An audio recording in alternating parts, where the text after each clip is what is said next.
Hey guys, welcome back to my YouTube channel. അപ്പോൾ ഇന്നത്തെ video ഒരു പാൽവായ്ക്കൻ്റെ റെസിപ്പി ആയാലോ. അപ്പോൾ അതിന് വേണ്ടിയിട്ട് ഞാനിവിടെ ചൊവ്വരി എടുത്തിട്ടുണ്ട് കേട്ടോ. ചൊവ്വരി നല്ലോണം കഴുകി വൃത്തിയാക്കിയതിന് ശേഷം അതൊന്ന് വേവിക്കാൻ വേണ്ടിയിട്ട് വെക്കുക. അതിലേക്ക് ആവശ്യത്തിന് വെള്ളം ഒഴിച്ച് കൊടുത്തിട്ട് നല്ലോണം ഒന്ന് വേവിച്ചെടുക്കുക കേട്ടോ ചെയ്യണത്.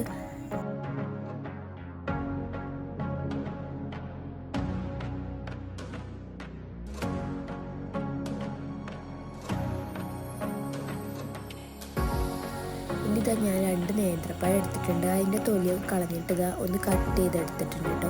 ഇനി ഒരു ചട്ടി വെച്ച് ചൂടായതിന് ശേഷം അതിലേക്ക് 2 ടേബിൾ സ്പൂൺ നെയ്യ് ഒഴിച്ച് കൊടുക്കാം. ഇനി നെയ്യൊന്ന് ചൂടായതിന് ശേഷം അതിലേക്ക് അണ്ടിപ്പരിപ്പും മുന്തിരിയും കൂടി ഇട്ട് കൊടുത്തിട്ടൊന്ന് ഫ്രൈ ചെയ്തെടുക്കാം കേട്ടോ ചെയ്യണത്. ഇനി ചൂടായ നെയ്യിലേക്ക് നേന്ത്രപ്പഴം ഇട്ട് കൊടുത്തിട്ടൊന്ന് മിക്സ് ചെയ്ത് കൊടുക്കാം.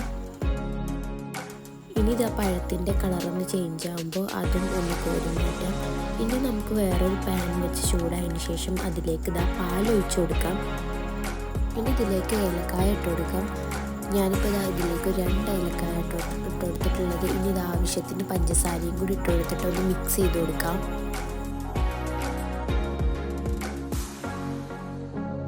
വേവിച്ചെടുത്ത ചൊവ്വരിയും കൂടി ഇതിലിട്ട് കൊടുത്തിട്ട് ഒന്ന് മിക്സ് ചെയ്ത് കൊടുക്കാം.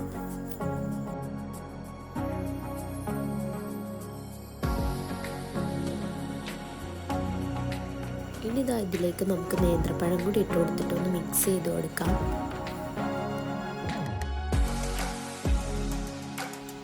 നമ്മൾ ഫ്രൈ ചെയ്തെടുത്ത അണ്ടിപ്പരിപ്പും മുന്തിരിയും കൂടി ഇതിലേക്ക് ഇട്ട് കൊടുത്തതിന് ശേഷം നമ്മൾ അടിപൊളിയായിട്ടുള്ള പാൽവായ്ക്ക ഇവിടെ റെഡി ആയിട്ടുണ്ട്.